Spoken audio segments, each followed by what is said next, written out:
Yun no. Yun na nga guys. Araw na to ngayon. So magandang araw po sa inyong lahat. Magandang hapon, magandang gabi sa inyong lahat po dyan. Saan man kayo sa mundo ngayon, keep safe and God bless po sa lahat.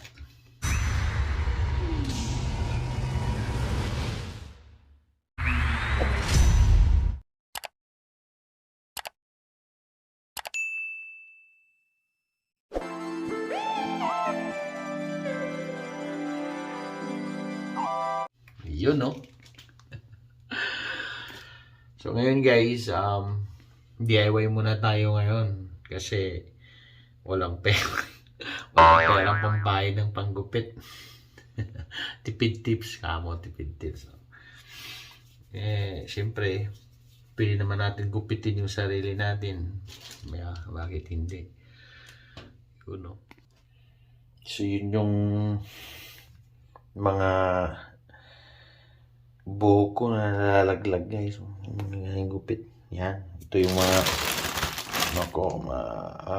trimmer kits. Ito yung panggupit. Yan. Ito yung kumbaga pang ano to guys. Sa panggilid. Ito battery operated to guys. Yeah. Maganda naman siya.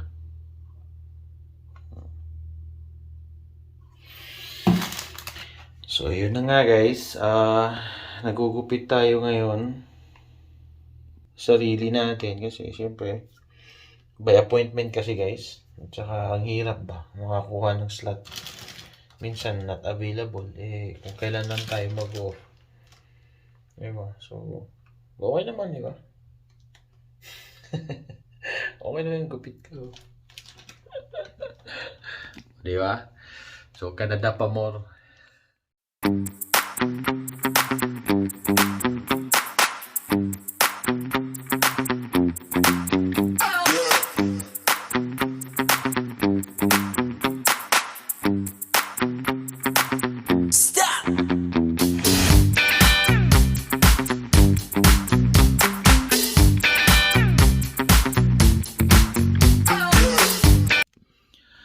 Hello mga kabadat!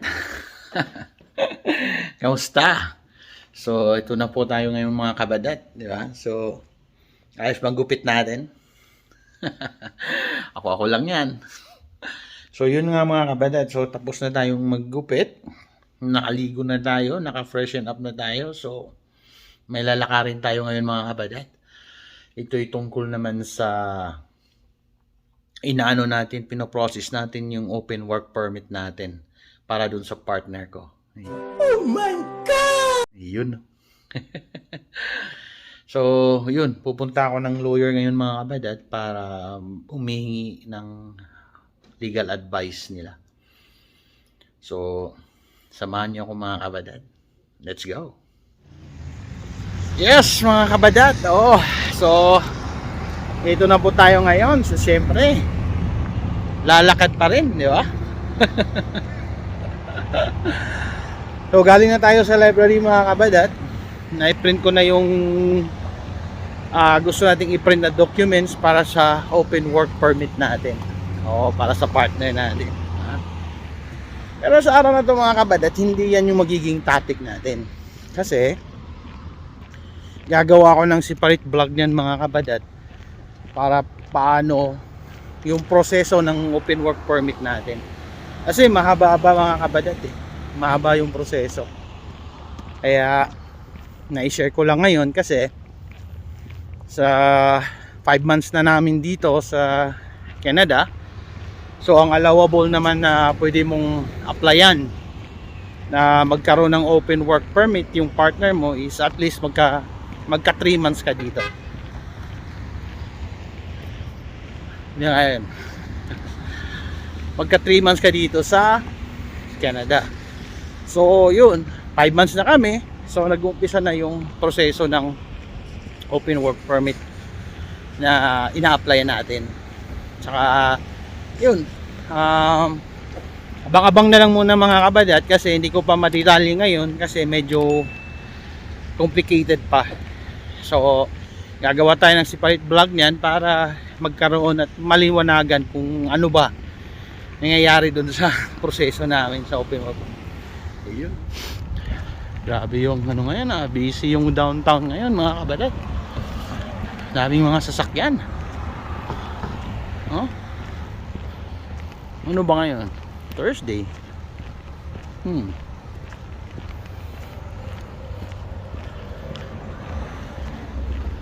So napakaliit naman na town lang to yung na ano namin mga kabadat. Kumbaga napuntahan namin. Hindi siya ganong kalakihan kagaya ng ibang province o ibang town. Wala kang mall dito eh. Walang sine. Kaya malayo sa ano mga anong tawag doon, temptation, mga gastusin yun.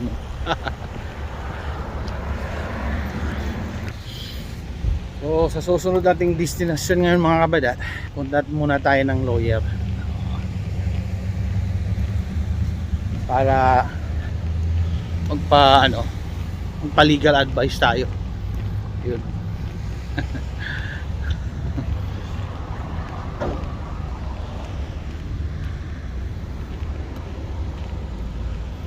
Tsaka mamaya mga kabadat, may share ako sa inyo good news to. Oh yes, good news. Good news sa mga sa mga aspiring na pupunta ng Canada, no? Tsaka ayun, yung naghahanap ng opportunity dito sa Canada, yun ang pag-uusapan natin mamaya mga kabadat. Pero bago ang lahat muna, so lalakarin ko muna yung lakarin ko ngayon, tapos para mamaya usap tayo ng masinsinan. Yun. A few moments later.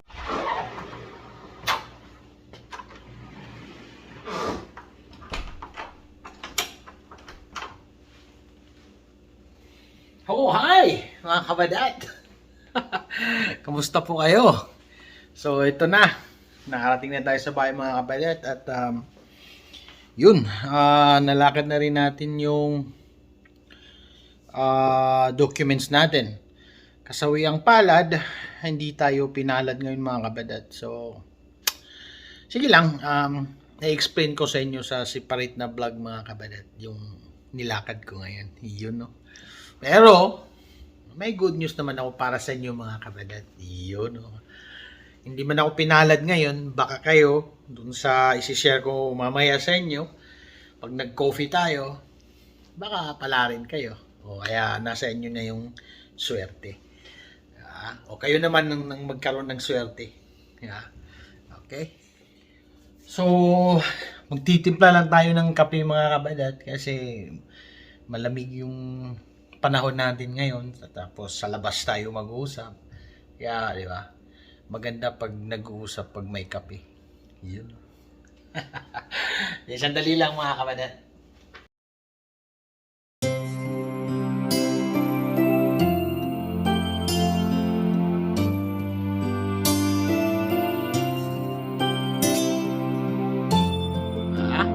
So, paano yan? Tayo na mga kabadat. Pero wala tayong pa-surprise ngayon mga kabadat o kaya cookies man lang.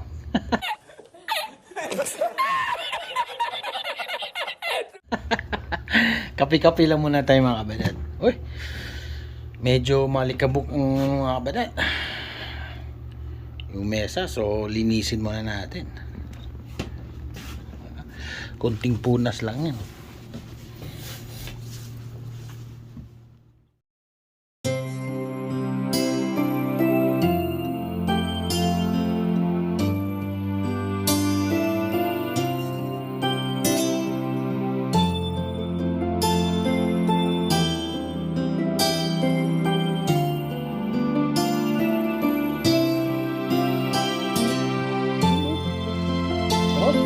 Kape mga kabadat. So yun mga kabadat,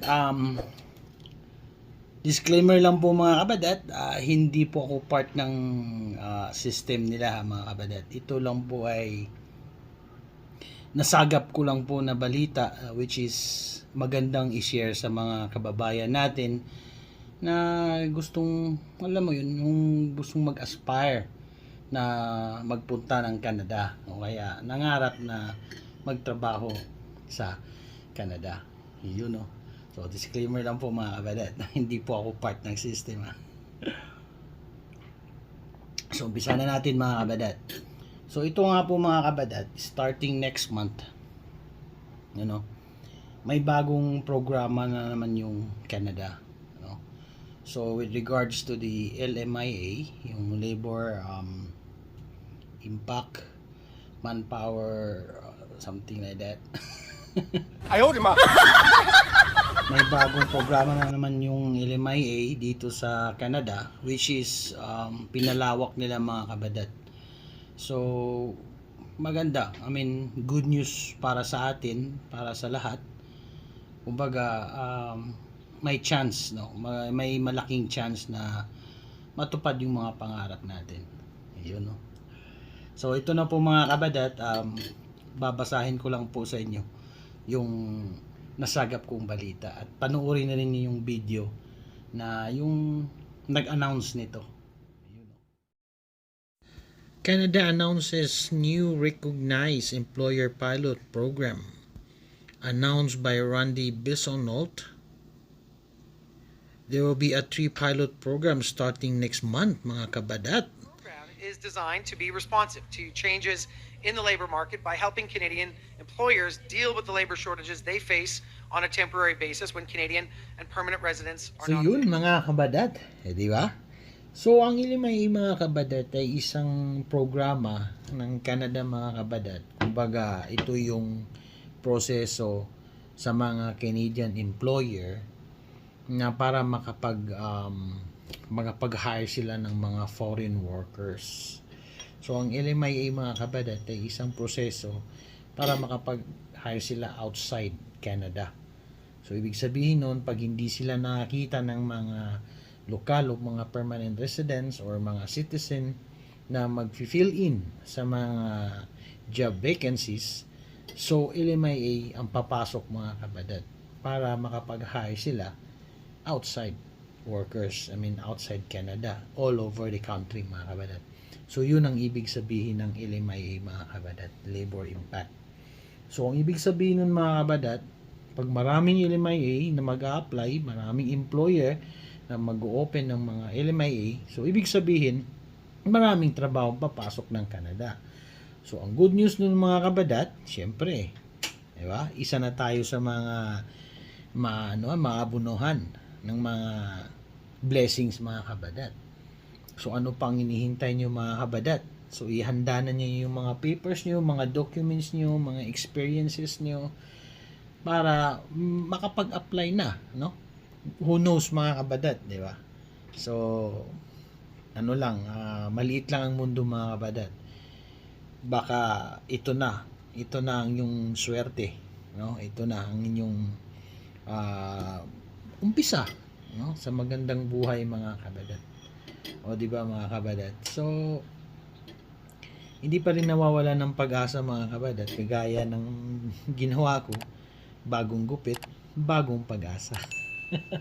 Damn! Yeah. So yun lang sa akin mga kabadat, sinishare ko lang sa inyo. Hindi ko naman nasa sa inyo kung gusto niyo mag-apply, kung gusto niyo ibang bansa, especially Canada. So this is the big opportunities for us, right? So ano pa inaantay natin mga kabadat? Apply na. Pero syempre mga kabadat, ingat din sa mga scammers diyan, no? So wag magpapaloko mga kabadat. So kailangan maging mapagmasid, no? So research, kailangan i-check sa POEA, kailangan i-check sa, alam mo yun, online, yung mga kung legit ba na na mga hiring, no? Kasi dami ng mga scammers eh. Hindi ko alam kung paano i-check pero so ingat-ingat lang din sa mga scammers mga kabadat. Yun, no? So ito lang po sa akin mga kabadat.